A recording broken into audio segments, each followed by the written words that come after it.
자, 오늘 우리 그 말씀 기회해 주시는 하나님 말씀 로마서 14장 7절에서 9절 말씀입니다. 로마서 14장 7절에서 9절 말씀, 이 말씀으로 부활신앙, 행함 있는 믿음과 어떻게 연관되나 두 번째 말씀 나누고 오늘 결론 맺을게요.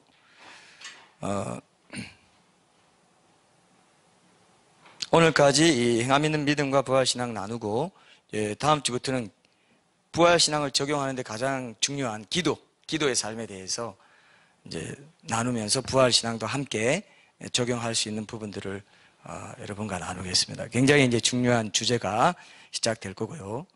사람들이 기도한다 하지만 가장 안 하는 게 기도예요. 마귀가 기도 안 하면 이 사람 잡을 수 있다는 거 알거든요. 그래서 올 한 해는 기도로 시작되는 한 해가 되었으면 좋겠습니다. 자, 로마서 14장 7절에서 9절 말씀 제가 읽겠습니다. 우리 중에 누구든지 자기를 위하여 사는 자가 없고 자기를 위하여 죽는 자도 없도다. 우리가 살아도 주를 위하여 살고 죽어도 주를 위하여 죽나니 그러므로 사나 죽으나 우리가 주의 것이로다. 이를 위하여 그리스도께서 죽었다가 다시 살아나셨으니 곧 죽은 자와 산 자의 주가 되려 하심이라. 아멘. 자, 오늘이 우리 교회가 세워진 지 이제 3년이 되는 날, 3주년 맞습니다. 3주년. 참 감회가 참 새로운데요. 저는 사랑의 교회에서 광진구 목양사역하고 곧바로 이렇게 교회를 개척하지 않았습니다. 곧바로 개척했으면 아마 많은 인원과 함께 시작했을 수 있었을 것 같은데 3년 예수님이 직접 연구소 사역으로 부르셔가지고 사역하고 그 다음 우리 가토크 모임 멤버들 중심으로 해서 작게 시작했어요. 그래서 감회가 더 새롭습니다. 어떤 분명한 목적을 가지고 하나님께서 시작하게 하시고 그 필요를 채우게 하시려고 어떤 시대적인 소명을 주셨다는 생각을 많이 하면서 시작했기 때문에 또 그런 데 대한 충분한 또 공감대를 가진 분들과 함께 시작했기 때문에 굉장히 저로서는 감회가 새롭다는 그런 느낌을 더 갖게 됩니다. 자, 변정전도연구소도 2012년 1월에 창립됐어요. 2012년 1월. 그래서 연구소 나이도 올해 1월로 6살인가요? 한국 나이로 이제 7살로 접어드네요. 그때 이제 1월 말에 창립하고 조선일보에 이 기사가 나면서 당신의 가장 좋은 소식 책과 함께 제 인터뷰 기사가 나면서 제목이 뭐였냐 하면은, 그죠? 예수 몰랐던 세종대왕은 지옥 갔을까? 그래가지고요. 그때 그 네이버나 뭐 다음이나 네이트나 이런데 아니 메인에 떴어요. 제 사진도 거기 메인에 떴었어요. 그래서 제가 깜짝 놀랐습니다. 그 조선일보 기자가 가서 보라고 해가지고 봤는데 네이트에는요 악플이 500 몇 개가 달리네. 전부 악플이야. 왜 악플일까요? 세종대왕, 우리가 좋아하는 세종대왕도 뭐 복음 모른다고 지옥 갔다고 하면서 이제 엄청나게 공격했습니다. 그랬지만 어쨌든 그거로 인해서 카페도 많이 알려지고 책도 막 굉장히 많이 팔렸습니다. 막 그 알라딘, 예스24 뭐 이런데 다 그 1위에서 5위권하러 막 올라가고 이랬던 기억이 나고요. 하나님이 그때 우리 연구소를 세워주셨어요. 그리고 후원 교회들도 생기게 되고 막 해가지고 하나님이 채워주셨어요. 도저히 너 밖에 나가면 도저히 변정전도가 익숙하지 않은 우리 한국에서 너 살아남지 못한다라고 다들 그렇게 말씀하셨는데 희한하게 그렇게 조선일보와 연결되게 해가지고 살아나게 해주셨다는 것을 제가 지금 기억하면서 또 감회가 새롭다는 거죠. 그리고 3년 하고 이제 변정사역이 세상 사람들이 질문에 대해서 답을 많이 주는 거라는 걸 깨닫고 이 말씀 사역이 핵심이구나 해서 이 말씀 사역을 위해서 우리가 이제 이 교회가 시작되게 하셨고 이산지를 내게 주소서라는 말씀으로 3번 그 말씀을 주셔가지고 이 시대의 필요를 너희가 채우라는 그런 우리 교회의 분명한 소명이 있습니다. 그래서 여러분들 오늘 우리 교회 생일을 기념하는 주일이니까 그 사실을 좀 돌아보면서 이제 이렇게 말씀하고 연결해서 좀 결론을 맺으려고 합니다. 주님의 격려를 나누는 그런 시간을 먼저 좀 가져보려고 하는데요.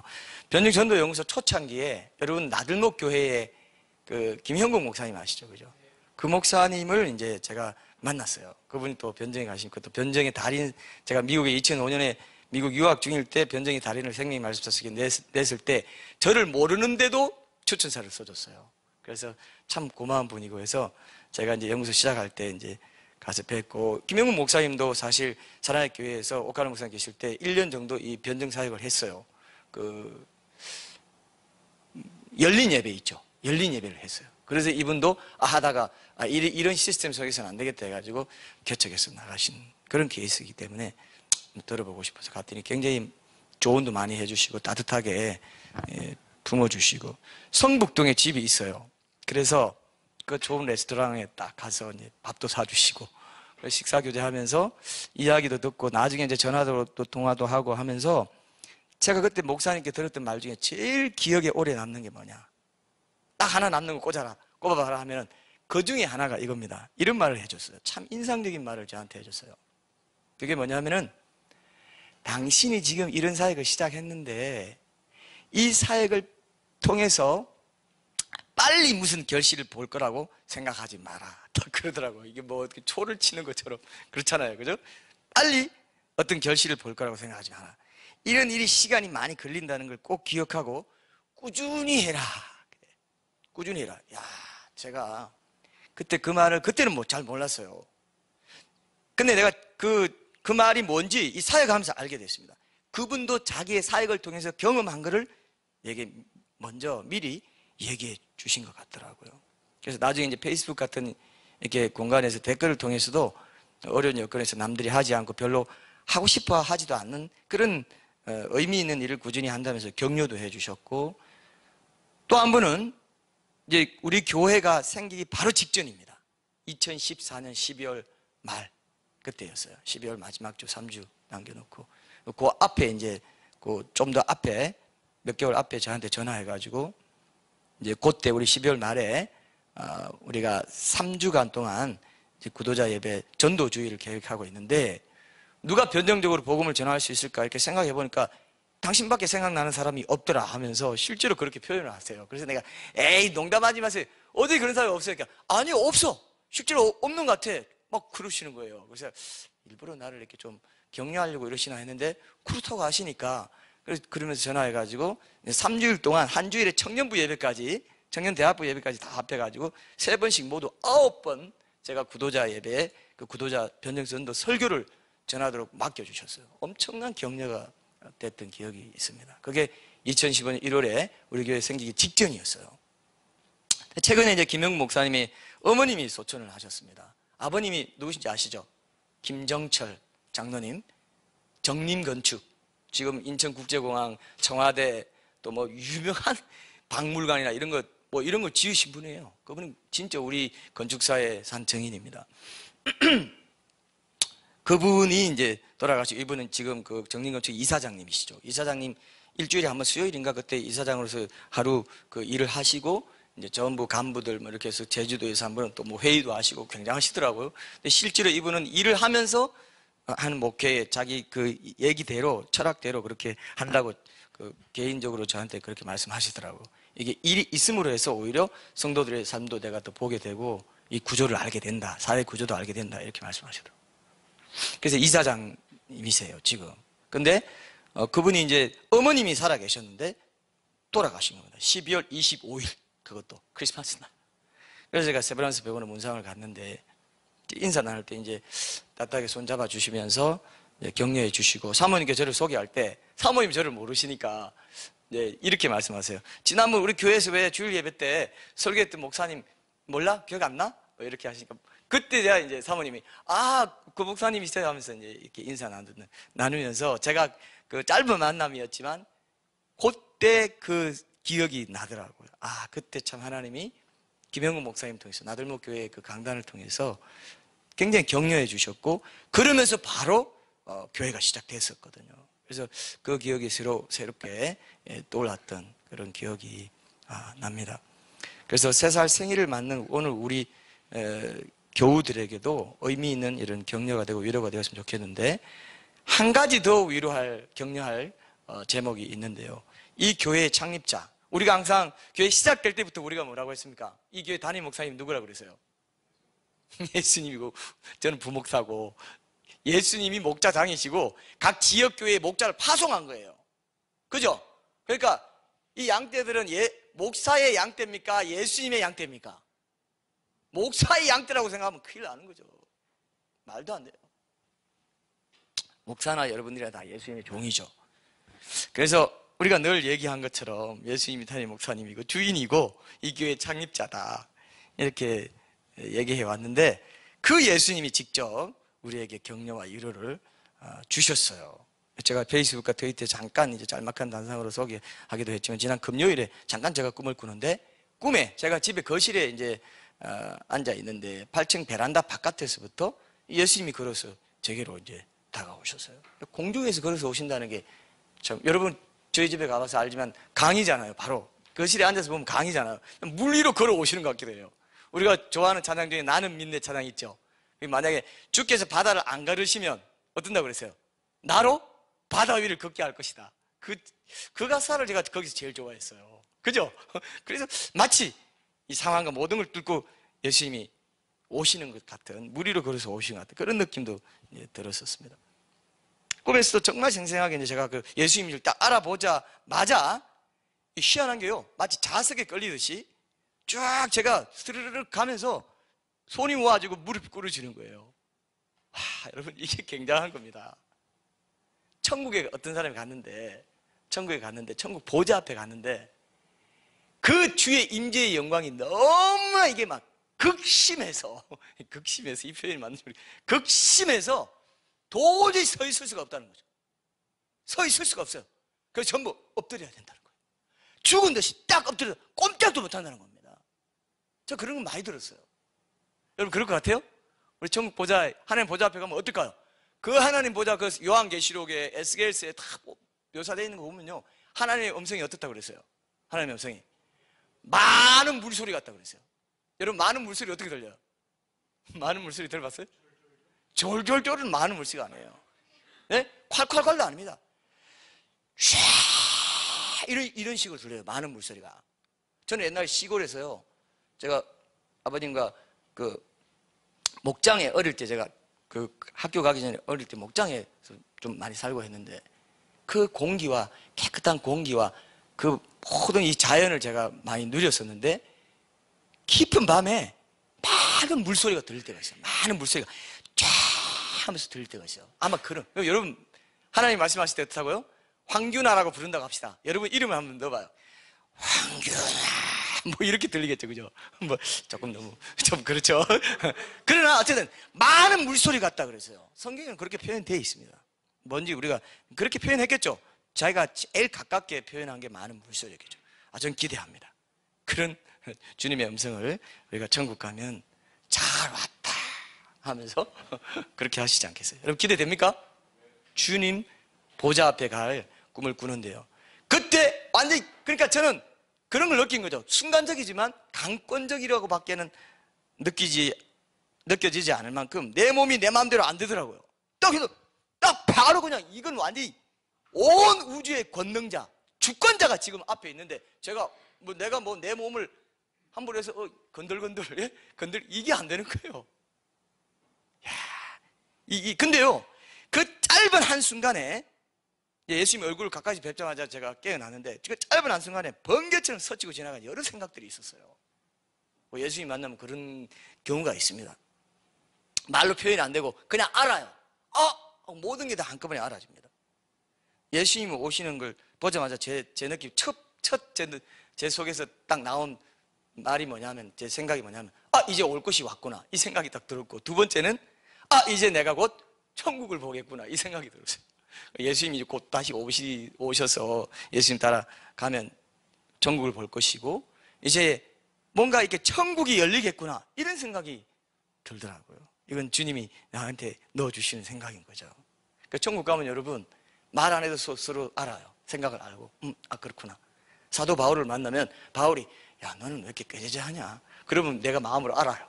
바울님, 왜 나보고 꾀죄죄하다고 그래요? 그렇게 바로 압니다. 조금 어색하죠? 그러나 지금 우리는 몰라요. 말을 해야 되잖아요. 자, 근데 그런 어떤 거와 비슷한 겁니다. 주님이 내게 그런 생각을 하게 해주신다 생각되고요. 그래서 그 상황은 어떻게 보면 예수님이 이제 구름을 타고 곧 오시겠구나 하는 그런 생각을 갖게 하는 게 충분한 상황이기도 하잖아요. 그래서 여러분, 하나님이 이제 신자에게 꾸게 하시는 개인적인 그 내용의 꿈이 있지 않습니까?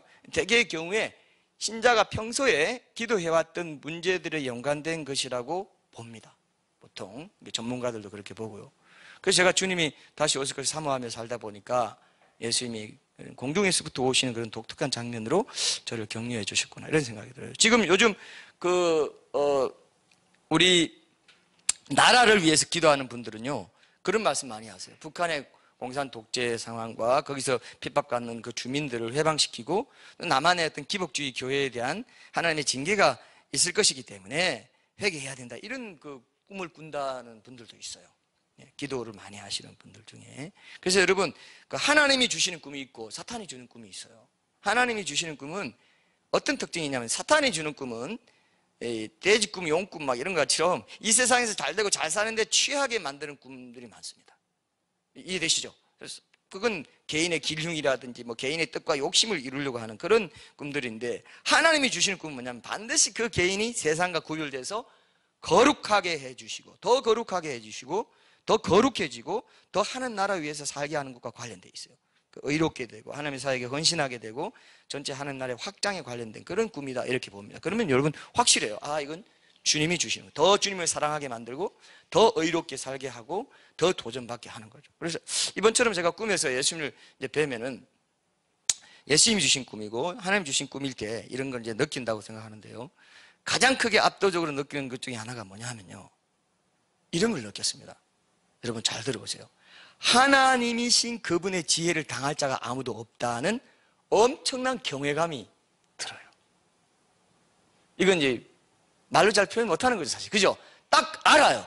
아, 이분을 능가할 어떤 지혜를 가진 자가 없다, 이런 걸 알게 되고요. 그분 앞에서 어떤 것도 숨길 수 없고 꾀를 부려가지고 딴전을 피울 수도 없다는 걸 느끼게 돼요. 그건 느끼게 해주시는 겁니다. 순간적인 거다. 이게 다 순간적으로 한순간에 느끼고 지나가는 거예요. 그분 앞에서 어떤 것도 숨길 수 없고, 그죠? 인간이 가진 그 어떤 지혜나 지식도 그분 앞에서는 아무것도 아니다, 직감적으로 알게 됩니다. 오직 어린아이처럼 자신을 낮추고 가난하고 겸손한 마음으로 주만을 바라보면서 사는 그 사람이 결국 그분을 따라서 천국에 들어간다, 이걸 딱 알게 해주십니다. 사람은 누구도 함부로 그분 앞에 설 수 없고 무엇보다 그 주님 자신의 권능으로만 그분 앞에 설 수 있다. 여러분 이게 좀 역설이잖아요.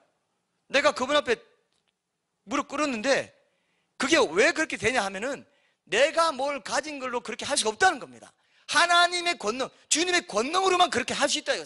사람이 하나님 앞에 선다는 게, 사람이 하나님 앞에 나타난다는 게 주님의 권능으로만 된다, 이거예요. 은혜로만 된다, 이거예요.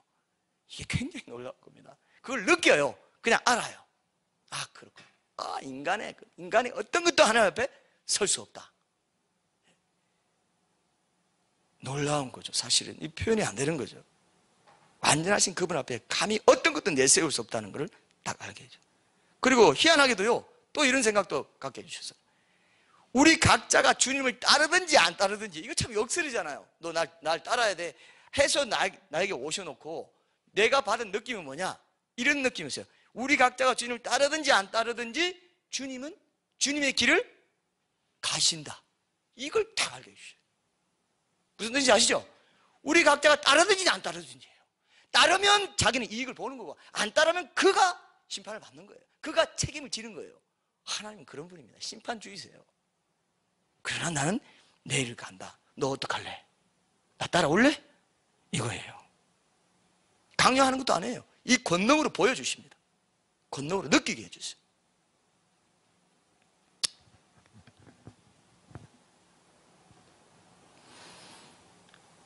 주님을 뵙는 그 순간에 영적으로 통하는 뭔가의 커넥션 가운데 이 아주 짧은 한순간에 이 모든 걸 느끼게 되는 것입니다. 그러는 가운데 하나님의 임재와 영광을 직접 보았다는 그 가슴 벅찬 감격과 기쁨, 이것도 말로 표현하기 어렵습니다. 하여튼 여러분 뭘 느끼냐면요, 우리 주님 예수님은 너무너무 좋다는 말밖에 할 말이 없어요. 하여튼 너무너무 좋아요. 뭐냐? 왜 좋으냐? 여러분, 완전하신 하나님, 무한하신 하나님이 사람의 모양으로 나타나 있는 그 상황에서 내가 그분을 뵙는다는 것 자체가 굉장히 신비롭고 오묘하게 은혜롭다, 이거예요. 제 말 이해됩니까? 참 말로 표현할 수가 없다고 해놓고 자꾸 표현하는데 제 느낌을 이렇게밖에 표현 못하겠습니다. 완전하신 하나님이 사람의 모양으로 내가 볼 수 있는 모양으로 나타나 있는데 그게 굉장히 오묘하고 신비롭다 이거예요. 근데 그게 은혜다 이거예요. 은혜롭다 이겁니다.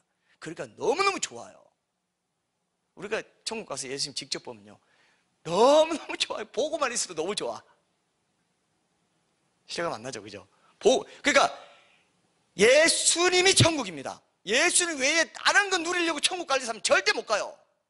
그래, 너희가 돌이켜 어린아이처럼 되지 아니하고는 결단코 천국에 들어갈 수 없다. 믿음 없이는 못 간다 이 말이 아니에요. 어린아이처럼 될 때 간다 이렇게 됐지 않습니까? 그게 믿음의 적용이거든요. 믿음의 실천이고, 그래서 자기 마음이 가난하고 겸손해지고 죽기만 의탁하는, 어린아이는 부모에게만 의탁합니다. 내가 주인이 되지 않은 거예요. 이게 연결됩니다. 오늘 주제랑 내가 주인이 되지 않은 거예요. 완전한 종, 완전한 노예, 완전히 주님만이 나를 살리실 수 있습니다. 그런 태도로 살아가는 사람이 천국 들어간다. 그렇게 되어 있어요. 믿음 없는 자 천국 들어가는데 이렇게 안 해놨습니다. 천국 못 들어가는데 이렇게 안 해놨어요. 어린아이처럼 되지 않고는, 돌이켜서 어린아이처럼 되지 않고는 천국 못 들어가. 믿음의 열매를 말하는 거예요. 성품의 열매를 말하는 거예요. 열매 없으면 못 들어간다 이렇게 해놔요. 그게 부활신앙의 표준입니다. 그래서 이 꿈을 꾸고 나서 제가 깨어나면, 이런 꿈을 꾸고 제가 깨어나면요, 막 울고 싶어집니다. 저는 이제 특별한 때 이런 걸 주신다 했잖아요. 그죠? 보여주시고. 근데 그 감동의 순간을 저는 잘 간직하고 싶어가지고 최대한 그 느낌이 생생할 때 어디에든 적어놔요. 빨리 적어놓습니다. 이렇게 하고. 왜냐하면 지나가면 잊어버릴 수 있죠. 굉장히 생생하지만 그 바로 해서 저는 적어놔요. 그런 것들을 적어놓습니다. 그러면 그게 다 이렇게 살아있어요. 예수님이 이런 식으로 제게 나타나실 때마다 제가 가장 크게 실감하는 게 뭐냐면은, 우리 주님이 나를 아시고 나와 늘 함께 하신다 이겁니다. 이게 제일 커요. 제가 지금 성경의 사역을 주님이 기뻐하시고 이 일을 통해서 주님이 하실 일을 하시고 있다는 어떤 연대의식 비슷한 걸 알게 해주십니다. 그게 굉장히 소중한 거죠. 그게 바로 오늘 여러분들에게 주시는 주님의 격려죠. 그죠? 격려 맞습니까? 신년주일 메시지를 앞두고 있는 금요일에 이거 왜 주셨겠어요? 우리 교회가 3주년이 되는 이때 왜 주셨겠어요?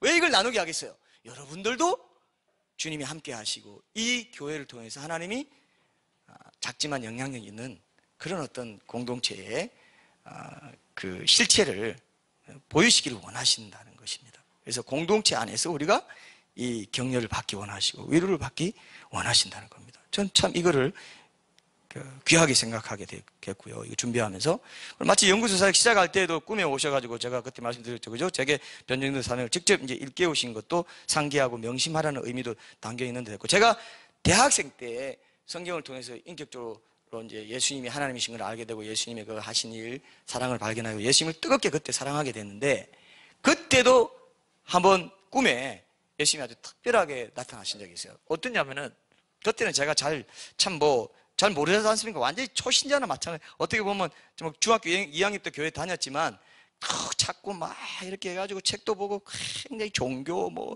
문학 이런 거 제가 그래서 문학 관심 있어서 제가 시도 쓰고 그랬었거든요. 근데 그런 과정에서 이제 딱 만나고 그때쯤 어간에 예수님이 꿈에 딱 나타나셔가지고 엽전 같은 것이 많이 든 그 동구름이 같은 걸, 옛날 왜 우리 사극에 보면 이런 거 있죠. 엽전구름이 아시죠? 엽전구름이 이렇게 딱 앞에는 이렇게 잠겨져 있고 이렇게 되어 있는 거, 그걸 나한테 손에 딱 주시면서 웃으시고 가신 그 꿈이 굉장히 저는 오랫동안 기억했어요.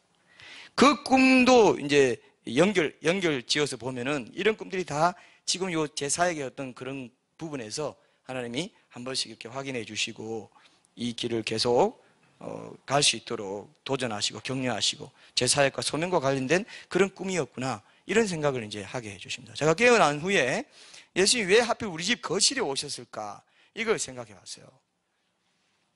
거기서 우리 가정이 매일 밤에 이제 함께 무릎 꿇고 가정 예배를 드리고 교회 공동체를 위해서 기도하는 공간입니다. 그래서 이 거실이 있구나, 이 생각을 했고요.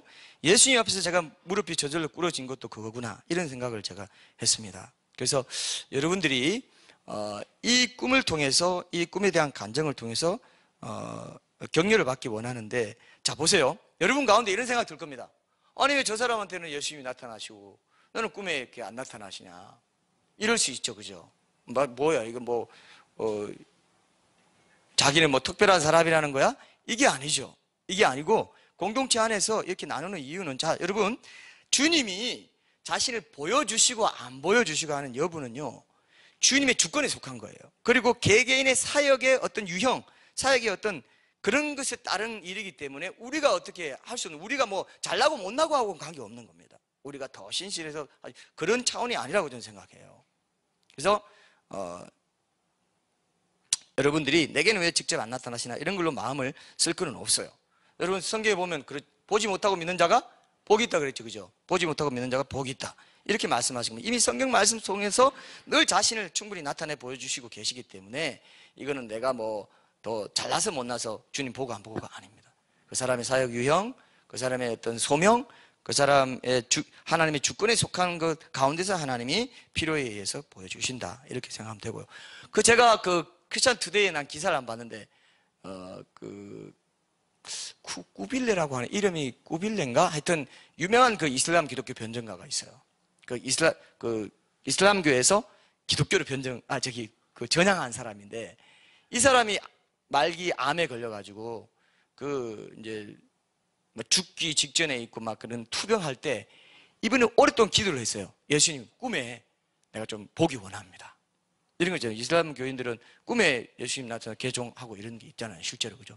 그랬더니 이분이 응답을 받았어요. 쇼핑몰 같은 데서 있는데, 여러 층이 한꺼번에 보면 쇼핑몰 같은 데 있는데, 예수님이 흰 옷을 입고 이 녹색 띠를 여기 두르시고 와서 대화를 이렇게 좀 했는데, 유감인 것은 대화가 하나도 생각이 안 난다는 거예요. 그러나 예수님 오셔서 안아주시고 위로해 주시고, 여러분 가운데 정말 예수님 저도 보고 싶어요 하면 또 어떤 소명에 따라 보여주실 수도 있습니다. 뭐 방은 달라고 해서 우리가 방은 받고 안 받고도 주님 주권에 속한 것처럼 이것도 마찬가지예요. 이것 때문에 이런 것들이 기준이 될 필요가 전혀 없습니다. 그러나 여러분들이 마음에 혹시 소원이 있으면 예수님이 여러분 얼마든지 격려하시고 위로하시고 새롭게 해주실 수 있어요. 여러분, 예수님이 이런 것들을 보여주실 때 말씀이 새롭게 보이고요, 신앙의 어떤 깊이가 달라지는 게 분명히 있어요. 그죠? 예수님이 주신 거면, 하나님이 정말 주신 거면 굉장히 여러분 유익합니다. 사실 그렇다고 말할 수 있어요. 자, 근데 우리 공동체에 주셨다 이겁니다. 그게 중요하다는 거예요. 누가 그렇게 간증하더라고요. 천국에 가면은 교회별로 그 소명에 따라 주는 상도 있다고 이제 그렇게 하더라고요. 주님 앞에 섰을 때 우리가 다 같이, 그죠? 다 같이 잘했다, 착하고 충성된 종아, 이런 칭찬을 우리가 들어야 되겠죠? 여러분 소원이 있습니까? 같이 듣자 이거예요. 같이 듣자. 이거를 우리 공동체에 나에게 주시는 격려와 위로로 받는다면은, 오늘 우리가 3주년을 맞이하는 우리 생일 되는 이 신년주일에 우리가 참 이걸 중요한 메시지로 받아야 된다고 저는 생각해요. 성령님이 이끄셨다고 생각하고요, 또 그 직전에 이런 꿈을 주셔서 함께 돌아보게 하신다 생각합니다. 개인적으로 저는 우리 교회가 그런 칭찬을 들을 만한 그런 3년이 되기까지 어떤 열매를 거두게 되었나, 이렇게 한번 돌아보는 시간을 가지시죠. 자, 여러분 잘 생각해 보세요. 우리가 지금요, 세속주의가 굉장히 만연한 게, 세속주의가 교회 안에도 들어와 있어요. 우리의 가치관도 점령하고 있습니다. 그래서 어떤 양적이고도 외형적인 걸 중시하는 이 시대 풍조에 무의식적으로 젖어 있기 때문에 뭐 사람의 수나 규모로 열매를 재려는 성향이 굉장히 많아요. 그런데 주님의 눈은 그렇지 않습니다. 작은 교회 공동체지만 우리 각자가 말씀 안에서 이전보다 더욱더 단단한 믿음과 삶의 실천을 경험하게 되고, 그죠? 그 다음에 말씀 중에서 딱딱한 음식도 조금씩 더 많이 먹고 소화하게 되는 것 자체를 굉장히 중요한 열매로 보십니다. 그래서 우리는 뭔가 뭐 거창하고 인위적인 어떤 계획을 세우지 않고 이제 살아가는 거니까, 우리 교회가 뭐 어쩌면 이 정도 규모로 있을 때 주님을 맞을 수도 있다고 생각합니다. 그래서 우리 각자의 모습이 주님 닮아서 예수님 다시 오실 때 더 온전해진, 그것이야말로 가장 큰 열매다 아니다? 가장 큰 열매이죠. 하나님 나라의 기준은 그래요. 세상의 기준은 그렇지 않을지 몰라도 우리는 세상의 기준을 따라가는 사람들이 아니죠. 우리 자체 한 사람 한 사람이 그 말씀 교회가 돼 있냐 이거예요. 하나님의 그 말씀을 가장 귀히 여기는 교회가 돼, 각자 한 사람 한 사람이 교회입니다. 그 교회가 모여서 함께 예배드리고, 이건 교회 하나의 공간인 거죠. 이것이 성전이고 뭐 이런 차원이 아니에요. 우리 각자가 성전이에요. 우리가 성령에 거하시는 전이기 때문에 우리가 교회예요. 같이 모인 거를 또 이제 교회 공동체로 이제 우리가 함께 교제하는 것도 굉장히 중요하거든요. 교제를 통해서 내가 힘을 얻어요. 혼자 신앙생활 하면요, 절대로 오래 갈 수가 없어요. 교제를 통해서 하나님이 하도록 교회 공동체를 허락해 줘요. 그래서 교제가 굉장히 중요합니다. 서로 삶을 나누고 내 얘기도 하고 같이 놀고 먹고 이렇게 하는 것도 별거 아닌 것 같지만 굉장히 내 삶에 힘을 주는 거예요. 하나님이 그렇게 만들어 놨어요. 우리를 공동체로 만들어 놨어요. 공동체적인 사회적인 존재로, 소셜 비잉으로 만들어 놨어요. 하나님 자체가 삼위일체로 사회성을 가진 공동체예요. 그렇기 때문에 남자와 여자로 공동체 만들어놨어요. 가정을 이루고 부모, 자식이 하나님 삼위일체의 딱 그 모형입니다. 그런 것처럼 교회도 공동체예요. 교제를 통해서 내가 힘을 얻게 됩니다. 그래서 저도 그런 게 이제 제일 큰 열매이기 때문에 여러분 각자가 말씀을 통해서 새로워지는 걸 굉장히 중요시하고 있습니다. 저는 목양에서 제일 중요시하는 것 중에 하나가 그겁니다. 그래서 여러분 삶의 현장에 가서 여러분들이 이웃사랑, 하나님 사랑을 능력을 받고 이웃사랑의 현장에서 실제로 열매를 맺고 사람들에게 영향을 주고 예수님의 성품의 향기를 드러내는, 그게 이제 그럼으로써 사회를 변화시키고 세상을 변화시킬 수 있는 거예요. 때로는 구조적인 것도 우리가 제도적인 문제를, 옛날 제가 플러신학교에 있을 때 로널드 사이드 같은 이런 사람들의 책을 읽게 했어요. 거기서 거기 보면요, 항상 이렇게 비탈진 길을 이렇게 올라가고 내려가는 거를 잘 도와주는 사람과 그 자체를 제도를 통해서 밀어버리고 새 고속도로 닦게 제도를 바꾸는 것과 어떤 게 더 주님의 일을 하는 날에 합당한가, 이런 질문이 나옵니다. 그 책에 보면은 뭐가 더 중요합니까? 닦아줘야 되는 거죠. 제도 바꿔야 될 때는 바꿔야 돼요. 그래서 우리가 정치인을 잘 뽑고 하나님 나라 가치관을 이렇게 하는 건 반드시 필요합니다. 같이 가야 돼요. 그게 전부는 아니지만 그런 것도 필요하고, 그런 게 바로 이웃 사랑의 확실한 그 스피릿에서 나오는 거기 때문에 먼저는 여러분 개인이 하나님 앞에 바로 하나님 사랑으로 서야 되기 때문에 그걸 저는 중시합니다. 그리고 그동안 우리 강단 사역을 통해서 어떤 또 열매가 있습니까? 이 말씀을 올해부터는 책으로 한 테마씩 피워내게 하시죠. 2월 말에 규장에서 이제 책이 나오게 되고 그걸 통해서 계속 다른 주제로 내게 될 겁니다. 그러면 이것이 결국 하나님이 3년 동안 이 강단 사역의 열매로 주시는 것이죠. 그죠? 이게 열매예요. 여러분, 보이지 않는 하나님 나라의 자산의 가치 차원에서 열매를 보신다면 굉장히 중요한 열매들이 있다는 걸 저는 느낍니다. 제가 성령님께서 깨닫게 해주시는 거예요. 우리 교회에 주신 시대적인 소명과 관련해서 중요한 열매가 되겠다. 그리고 작년부터는 우리 사역을 좀 더 폭넓게 나눌 수 있도록, 그죠? 빛과 소금과 목회와 신학, 병신도와 그 목회자 전문 잡지에서 제가 동시에 지금 연재글을 쓰고 있습니다. 그래서 한 번 정도 글을 쓰는 정도는 할 수 있지만 연재 꼭지 하나를 지속적으로 맡아가지고 이렇게 글을 연속적으로 쓴다는 건 영향력이 굉장히 큰 것인데 어떻게 이걸 주셨는지 저는 참 진짜 실감이 안 나요. 이렇게 하기가 쉽지 않거든요. 연재를 하기는 쉽지 않습니다. 기라슨 같은 미국 유학하고 돌아온 교수라도 연재할 수는 없어요. 근데 제가 이건 분명히 하나님께서 이 교회 사역을, 이제 이 사역의 내용들을, 변정적인 내용들을 한국 교회에 소개하라는 하나님 길을 열어주신 거구나. 이게 열매구나. 이런 생각했습니다. 자, 그 외에도 여러분 여러 가지 열매가 있겠죠. 유튜브라든지 교회 홈페이지라든지 SNS 공간에서 우리 교회 사역의 내용을 지금 접하고 좋은 영향을 받는 그런 사람들, 그런 청년들도 듣고 내가 그동안 갖고 있는 의문을 풀었다, 이렇게 저한테 페이북 메시지로 보내는 사람도 있습니다. 그런 식으로 우리가 다 못 헤아리는 열매들이 있겠죠. 또 특이한 건요, 우리 교회에 있다가 중교에 떠나간 분들도 우리의 열매예요. 이런 생각 해보셨어요? 하나님 나라에서 그게 열매입니다, 여러분. 우리 교회 떠났으니까 이제 관계없어. No, 절대로 아니에요. 절대로 아니에요. 우리 교회에 있는 동안에 우리가 진실한 주님의 사랑으로 대하고 말씀과 교제를 통해서 주님의 선한 영향력을 나눌 수 있게 해주신 것만으로도 그들 역시 우리가 하나님 앞에 드릴 열매가 된다는 거 굉장히 중요합니다.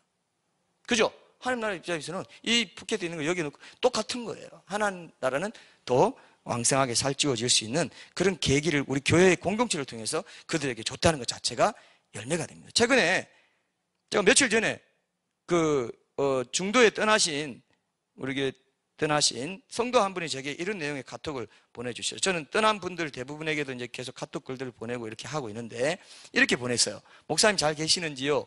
보내주시는 말씀 잘 읽고 묵상합니다. 감사드려요. 늘 생각을 많이 하며 교회 생각을 많이 한다는 겁니다. 목사님의 목회가 이 시대에 꼭 맞는 필요한 사역이다 싶습니다. 목사님 올 한 해도 풍성한 나눔과 열매 있으시기를 기도하겠습니다. 이런 분들이 나가실 때도 이 교회에 와서 말씀 들을 때 내가 특별하게 생각했던 그 마음으로 동영상을 계속 듣겠다, 이렇게 말씀하시는 분들이 있었습니다. 여러분, 그러니까 동영상 들으면 되지 해도 잘 안 듣게 되죠, 그죠? 그리고 여기 와서 듣는 거랑 말씀 듣고 찬양하고 기도하고 다 해서 성전들과 성소 지나서 지성소에서 말씀 듣는 거랑 현장에서 듣는 거랑 동영상 그냥 한번 들어볼까 듣는 거랑 천지 차이입니다. 그 누가 그 커뮤니케이션 전문가가 얘기한 게 있어요. 뭐냐면은 직접 현장에서 듣는 게 100이라면 그렇게 뭐 CD든 뭐든 이렇게 듣는 게 10밖에 안 된다. 효과가 10밖에 안 된다. 이분 지금 이 자리에 앉아서 여러분들이 듣잖아요. 하나님의 성령의 역사를 훨씬 더 깊게 경험할 수 있어요. 여러분 실감합니까? 굉장히 중요한, 왜? 예배의 자리에서 예배자의 마음으로 듣는 거랑 자, 오늘 심심한데 말씀 한번 들어보자. 동영상에 아무 때나 그냥 듣는 거랑 천지 차이예요. 맞습니까, 여러분? 그게 다른 거예요. 그리고 좋은 말씀이다 해서 뭐 내가 언제 들어봐야지 해도 잘 안 들어져요, 그게. 그래서 이런 부분에서 마지막 때에 깨어있기 위해서 우리가 교회 공동체를 하면서 예배를 드리는 이 공간이 있다는 거, 이 시간이 있다는 거, 내 마음에 준비가 되고 내 마음을 이끄셔서 여기 오게 하시는 이 자체가 하나님의 큰 은혜라는 것을 여러분 놓치시면 안 됩니다. 이런 은혜가 굉장히 중요하다는 거, 영원한 천국과 그런 지옥의 이 갈림길에 있는 이 세상 길에서 굉장히 중요하다는 것을 이 신년주일에 여러분들이 꼭 붙잡으십시오. 여러분 붙잡으세요. 올 한 해도 이 말씀의 은혜 가운데 이 교회 공동체에서 하나님 내가 살게 해주십시오. 내 영혼이 살아나게 해주십시오. 하나님의 말씀을 듣고 하나님은 말씀이시고 나도 말이에요. 나도 말인 존재라고요. 말로 내 존재를 나타내고 교제하고 하나님 말씀으로 내 영혼, 말이 본질인 내 영혼을 살려주십시오. 말씀을 먹어야 영의 양식이에요. 우리 육의 양식은 뭡니까? 음식입니다. 영의 양식은 뭡니까? 말씀이에요. 근데 말씀을 안 먹으면 뭘 해도 조금 좋다가 말아요. 마음은 늘 불안하고 염려가 있고 뒷골 당기고 이게 전부가 아닌데 뭐가 있는 것 같은데 해요. 왜? 영이 하나님의 말씀의 양식을 못 먹으면 영이 늘 굶주려서 뒷골 당겨요. 불안하고 염려 있고 뭔가 미래가 자꾸 불안한 것 같고 평안이 없어요. 참 기쁨과 평안이 없어. 왜? 하나님의 말씀의 양. 우리는 하나님의 형상으로 지어졌기 때문에. 그래서 영의 양식을 매일 큐티도 하고 말씀도 듣고 교회 교제도 하고 이런 것들이 필요하다는 겁니다. 자, 오늘 본문에 보시면 시사장 7절 9절 말씀에 보시면 지난 주일에 이어서 우리가 좀 더 살펴보고 결론을 맺을 텐데 부활신앙의 핵심 구절들 가운데 하나라고 할 수 있습니다. 특히 8절에 있는 말씀 한번 보세요. 로마서 14장 8절. 거기 보면은 우리가 살아도 주를 위하여 살고 죽어도 주를 위하여 죽나니 그러므로 사나 죽으나 우리가 주의 것이로다. 이 말씀에서 이제 느낄 수 있는 게 뭐냐면은 2000년 전에 제자들의 입장에서 바라보게 될 때 복음은 교리가 아니고요, 부활하신 예수님을 만난 사실 그 자체였어요. 그 사실로 인해서 실제로 변화된 그들의 삶 자체였어요. 그게 죽으나 사나 우리가 주의 것이다. 다시 부활하셔서 피값 주고 나를 종으로 사신 주인, 새로운 주인, 살아계신 주인을 내 삶의 주인으로 모시고 살아가는 그 삶 자체가 그들의 정언이었어요. 살아나셨다 이겁니다. 근데 우리는 어떻습니까? 복음 전할 때 우리는 어때요? 교리로 전해요. 예수님 십자가 우리 죄를 다 용서해 주셨고요, 부활하셨습니다. 그 부활하신 주님 안에서 우리가 살아갑니다. 교리로 전하는 거랑 초대교회는 뭐냐면요, 초대교회 예수님 돌아가시고 나서 완전히 다 초상집이었어요. 완전히 이제 우리 선생님이 죽었다. 우리는 어떡할까? 우리 간원들이 또 와서 우리도 잡아가지 않을까? 꽁꽁 문 닫아놓고 이렇게 있었어요. 그런데 어땠습니까? 예수님이 살아나셔서 직접 나타나신 거예요. 나 무덤에 없다. 나 안 죽었다. 난 확실히 죽었지만 다시 살아난다고 했잖아요. 3일 만에 살아난다고 했잖니. 딱 보니까 여러분 다 생각하면 이게 교리로 전하고 말 건지 진짜 살아있는 실체를 본 사람이랑 교리로 십자가와 부활을 만난 사람이랑 천지 차이예요. 이 사람 삶의 실체가 없습니다. 근데 이 사람은 내가 부활하신 주님을 만났어. 성경 말씀을 통해서 내가 만났어. 인격적으로 만났어. 완전히 다른 거예요. 그래서 제자들은 나는 완전히 죽어서 우리는 이제 끝났다 하고 있는데 예수님이 나타나요. 그 부활하신 주님을 내가 전한다 하면서, 그죠? 사도행전 2장에 보면 엄청난 파워로 전하지 않습니까? 부활의 증인이다. 내가 부활이. 그래서 초대교회의 최대 메시지는 부활이었어요. 그 부활을 통해서 바리새인들, 제사장들, 안 믿던 강박한 사람들이 부활을 통해서 어떻게 되냐면 거꾸로 그 십자가가 그럼 진짜였네? 십자가가 하나님의 아들이 내 죄를 위해서 죽은 거라고? 엄청난 거잖아. 이렇게 된 거예요. 제 말 이해했죠? 부활이 십자가를 알게 해준 겁니다. 그래서 어떻게 합니까? 회개의 역사가 일어나야 안 일어나요? 형제들 우리가 어찌 알고? 그 구약 역사에서 부활한다고 예언되어 있던 그 종 메시아가 바로 너희 제자들의 스승이었던 예수라는 존재가 확실하네, 이렇게 된 거예요. 500여 형제에게 일시에 보여주고 40일 동안 살면서 예루살렘 모든 데 다니면서 내가 살았다, 너희들 내가 봤지, 내가 기적 행하고 이렇게 할 때 너희들 다 봤지, 내가 분명히 공개 처형 당한 건 또 알지, 근데 내가 살아서 지금 보여 안 보여? 이러니까 할 말이 없는 거예요. 근데 그 부활하신 분이 지신 십자가가 바로 내 죄를 위해서 하나님이신 그분의 죽음이었다는 걸 알게 되면서, 형제들아 내가 의할 거 어떻게 해야 되겠냐? 그러면서 이제 믿어라 하면서 죄 없이 함을 받고, 그러면 새로운 생명을 줄 것이라고 복음을 선포하잖아요. 살아있는 복음이에요. 부활이 있을 때 그럴 때. 그래서 여러분, 십자가만도 아니고 부활만도 아니에요. 십자가 부활은 딱 붙어 있어요. 근데 우리 교회가 그동안 뭐만 그렇게 많이 강조했어요? 십자가만을 많이 강조해 왔죠. 그죠? 십자가를 제일 중요하면 핵심이에요. 복음의 핵심이에요. 근데 왜 부활이 많이 강조 안 되고 부활 주일에 그냥 계란 나눠주면서 예수님 부활하셨습니다, 환기시켜주고 지나갔습니까? 부활에 대한 우리 찬송가도 그냥 딱 정해져 있는 게 있죠. 부활 주일에 부르는 찬송가. 보통 때 불러요 안 불러요? 잘 안 불러요. 왜 그랬을까요? 이게 굉장히 오늘 중요한 결론입니다. 핵심입니다. 왜 부활을 소홀히 해왔느냐? 예수님이 내 죄를 위해서 십자가에 달려 돌아가셔서 죽어서 너무 감사합니다, 구원받았습니다, 나는 이제 난 내 나름대로 그냥 적당히 주인 없이 그냥 내가 구원받았으니까, 구원 티켓 땄으니까 적당히 살아도 돼요라고 한 사람들이 부지기수야. 부활을 강조 안 해서. 부활은 뭐냐? 죽었다가 다시 사신 자를 위해서 살아. 사나 죽으나 주의 것이다.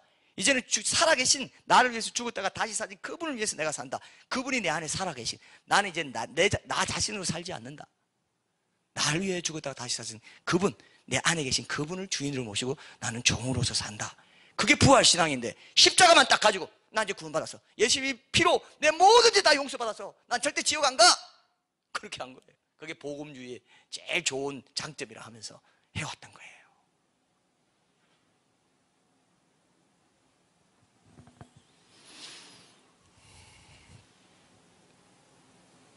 여러분 어떻게 생각합니까? 어떻게 생각해요? 제가 오늘 서두에 살아계신 예수님, 나를 위해 죽으시고 부활하셔서 지금도 살아계신 예수님을 꿈에서 생생하게 만난 얘기를 전하고 나서 이 말씀을 나누니까 좀 더 실감 나요 안 나요? 실감 나죠? 지금도 살아계셔서 나와 함께 하시고, 내가 너를 격려하고 내가 너와 함께하고 너를 기뻐한다. 난 살아있는 부활의 주유, 곧 다시 와, 나를 마저 준비하고 살아, 깨어있어, 이렇게 말씀하시는 거예요. 이 말씀이 들립니까 여러분? 매 순간 그 임재, 살아계신 임재를 누리고, 부활신앙이라는 것은 그겁니다. 예수님이 십자가에서 내 죄를 위해 죽고 나서 사흘 만에 부활하셨던 그 말을 믿고 이제 고백하는데 거치는 신앙이 부활신앙 아니에요. 실제로 내가 그 부활하신 예수님 내 모든 삶의 순간순간에 살아계신 주인으로 고백하는 것이고, 살아계신 그분의 임재를 누리고 느끼면 매 순간 동행하는 것, 그것이 부활신앙이에요. 이 임재의 훈련이 내 삶의 체질화되지 않으면 다 그냥 이론적인 거고 화석화된 신앙으로 가버리는 겁니다. 그래서 여러분 항상 기뻐하라. 아까 우리가 그 워십 리더 말했지만은 어떻게 통했네요. 항상 기뻐하라, 쉬지 말고 기도하라, 범사에 감사하라. 이는 그리스도 예수 안에서 너희를 향하신 하나님의 뜻이니라. 이게 뭡니까? 부활신앙으로 사는 게, 부활신앙으로 살지 않으면 그렇게 절대 할 수 없어요. 절대. 아까 우리 영상에서 보셨죠? 예수님이 십자가에 달리실 때 우리의 모든 죄와 저주와 질병 모든 것들 다 영적 전쟁 통해서 다 지시고 돌아가셨기 때문에 이제 너는 그걸로 고민하지 마, 불안해하지 마, 염려하지 마. 내가 다 담당했으니까 이제 부활 새 생명으로 나와 동행하면서 나와 함께 살자. 내 종이 돼. 나를 온전히 네 삶의 주인으로 삼아라. 그래야만 너는 행복하다. 진정으로 행복한 길은 그 길밖에 없다. 진정으로 평안을 누리고 기쁨을 누리시는 길은 그 길밖에. 괜히 시간 낭비하지 마. 괜히 돌아다니고 뭐 딴 데 뭐가 없을까, 뭐 기쁨, 뭐 오락 뭐 좀 없을까 하면서 절대로 소용없어요. 인간은 하나님의 형상으로 지어졌기 때문에 하나님께로 돌아오기 전까지는, 어거스틴이 그랬죠. 하나님께 돌아오기 전까지 절대로 평안이 없습니다. 고백록에서 그렇게 얘기하는 유명한 말이잖아요. 여러분들이 성경이나 환경이나 다른 사람의 조언이나 기도할 때의 감동 이런 걸 통해서 하나님의 말씀을 민감하게 알아듣고 그 말씀대로 순종하면서 살아가는 그런 삶의 모습이 약하고 여러분 자신을 내 삶의 주인으로 모시고 살아간다면, 나홀로 신앙으로 살아간다면 절대로 행복하지 않습니다. 교회를 수십 년 다녀도 별로 안 다니는 것과 비슷해요. 잘하지가 않아요. 신앙이 나를 꺾고 나를 죽이고 내 자아가 죽어지고, 살아있는 예수님을 내 삶의 새로운 주인으로 모시고 나는 그분의 명령에 순종하며 종으로 살아간다는 이 부활신앙의 가치관이 분명하게 있을 때, 여러분들이 그때부터 진짜 신앙이 시작되는 거예요. 그 십자가 신앙과 부활신앙이 딱 하나로 딱 되어 있는 사람이 구원받는 거예요. 그렇게 되어 있는 거예요. 원래부터 성경에서는 그렇게 얘기했어요. 제가 그래서 로마서 10장에 뭐라고 했어요? 10장 9절 10절 뭐라고 했습니까? 우리가 그리스도를 주로 고백하고, 그 다음에 뭐라고 했어요? 그가 죽은 자 가운데서 다시 살리신 것을 뭐라고요? 믿으면 구원을 받는다 했잖아요. 그게 어디에 또 나오냐 하면요, 여러분 로마서 4장 보세요. 로마서 4장 보세요. 굉장히 중요합니다. 요거 오늘 결론입니다. 요거 하고 이제 끝낼게요. 로마서 4장 보세요. 4장에 제가 한번 읽어볼게요. 자, 4장 16절에서 25절. 십자가가 결정적인 칭의의 근거인 건 맞지만 칭의는 대속보다 더 크고 십자가 이상의 무엇을 요구하는데 그게 부활과 연결되어 있어요. 그래서 사도 바울이 이 말을 합니다. 아브라함의 믿음이 뭐냐? 그건 부활신앙이 같이 있었던 거였다는 걸 분명히 말해줍니다. 자, 제가 읽어볼게요. 16절부터 25절까지. 그러므로 상속자가 되는 그것이 은혜에 속하기 위하여 믿음으로 되나니 이는 그 약속을 그 모든 후손에게 굳게 하려 하심이라. 율법에 속한 자에게 뿐만 아니라 아브라함의 믿음에 속한 자에게도 그러하니 아브라함은 우리 모든 사람의 조상이라. 기록된 바 내가 너를 많은 민족의 조상으로 세웠다 하심과 같으니 그가 믿은 바 하나님은, 자 보세요, 죽은 자를 살리시며 없는 것을 있는 것으로 부르시는 이시니라. 자, 부활신앙이 나옵니다. 아브라함이 바랄 수 없는 중에 바라고 믿었으니 이는 내 후손이 이같으리라 하신 말씀대로 많은 민족의 조상이 되게 하려 하심이라.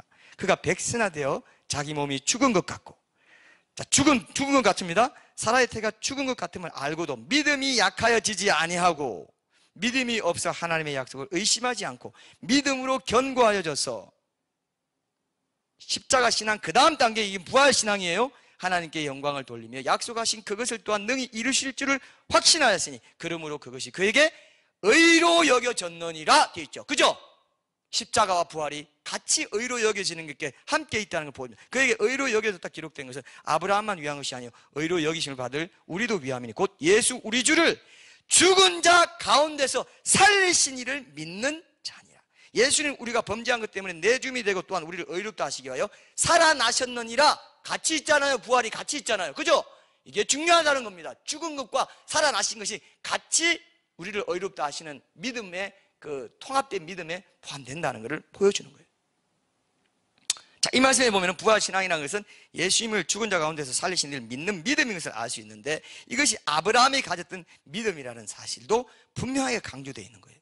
자신의 몸이 죽은 것 같고 아내 사라의 태가 죽은 것 같을 때에도 하나님이 죽은 자를 살리시고 없는 것을 있는 것처럼 부르시는 분이신 것으로 믿고 바랄 수 없는 중에 바라고 믿었는데, 그렇게 자손을 볼 수 없는 죽은 것과 같은 상황에서도 자신의 후손이 별과 같이 많아질 것을 믿었던 거예요. 이게 부활신앙의 진수예요. 자, 이걸 지금 우리에게 적용하면 어떻게 돼요?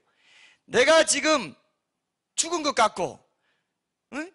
완전히 내가 지금 아무 소망이 없는 것 같고 아무런 어떤 희망이 안 보이는 절망스러운 상황에 있는 것 같다 보일지라도 하나님이 부활하신 예수님께서 늘 나와 함께 하시고 동행하신다는 걸 믿는 거, 그분이 내게 새 생명을 부어주시고 그분만이 내 소망이 유일한 소망이 되시고 그분만이 내 삶의 주인이기 때문에 나는 내 삶에 대해서 걱정하지 않을 거야. 그분께 맡길 거야. 기도로 맡기고. 그래서 내가 기도를 다음 주부터 한다는 겁니다. 부활신앙을 적용하기 위해서. 이해되십니까? 이게 여러분 신앙의 핵심이에요. 근데 이걸 제껴버리는 거예요. 아, 됐어. 그냥 천국 티켓 땄으니까 이제 십자가로 난 뭐든지 다 해결했으니까. 부활신앙이 굉장히 성경에는 믿음의, 구원받는 믿음의 양대 기둥으로 제시되고 있는데도 제껴버린다 이거예요. 그래서 사도 바울은 서신서에서 계속 부활신앙을 얘기하는 거예요. 나는 날마다 죽노라.